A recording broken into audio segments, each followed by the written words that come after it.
Unaweza ukajiuliza, kwa nini mama anasema nishughulikie maisha yangu? Kwa nini mama anatamani niweke msingi katika maisha yangu, niweke mipaka katika maisha yangu, nijitafakari juu ya maisha yangu, niyapeleleze maisha yangu mwenyewe? Nimekuwa nikikukumbusha na nimekuwa tukikumbushana ya kwamba huu ni mwanzo wa mwaka.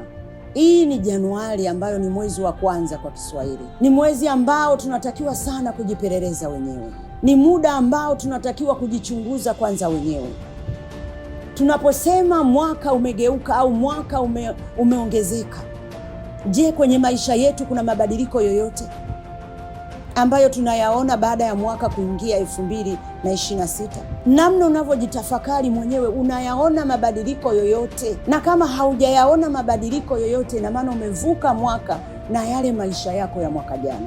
Ili tutambue mwaka huu ni mpya kwenye maisha yako, ni lazima tujue namna ya kushughulikia maisha yetu. Tambua ya kwamba maisha yako ni dhamana kutoka kwa Mungu. Ukitambua ya kwamba wewe ndiye dhamana wa hayo maisha, utayashughulikia bila kupenda, kwa sababu kuna tabia zingine zinatakiwa zikuache mpaka wewe uamue kuzichukua. Kuna mambo mengine au bajeti zingine zinatakiwa wewe uziache, ndipo zenyewe zinaweza zikakaa mbali na wewe. Kwa hiyo tunapojifunza namna ya kushughulikia maisha yetu, tunatakiwa tujitambue kwanza ya kwamba haya maisha, mdhamini mkubwa wa haya maisha ni wewe mwenyewe. Kwa hiyo ili maisha yangu yaweze kubadilika, natakiwa kuyashughulikia mwenyewe. Kwa namna gani? Na ndio maana anasema acha tujifunze kuweka msingi katika mwezi wa kwanza ambao ni mwanzo wa mwaka huu. Kama wewe ni dhamana, ni mdhamini mkubwa wa maisha yako na maisha yako unayapenda, hautakubali yaharibiwe na mtu mwingine, hautakubali uyaone yanaenda kinyume na mapenzi ya Mungu. Na ndio maana nimesema acha tujifunze namna ya kuyashughulikia maisha yetu wenyewe. Ili uweze kuyaona maisha yako yanabadilika, ni lazima ujitambue na uyatambue ya kwamba haya maisha, kuna siku nitakuja kuulizwa mbele za Mungu, nitakuja kujibu maswali mbele za Mungu. Huwezi kuyaacha yakitembea bila mwelekeo wowote.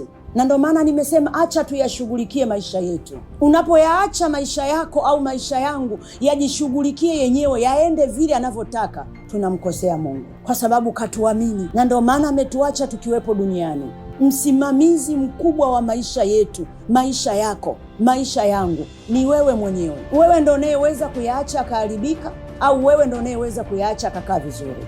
Tushughulikie maisha yetu wenyewe.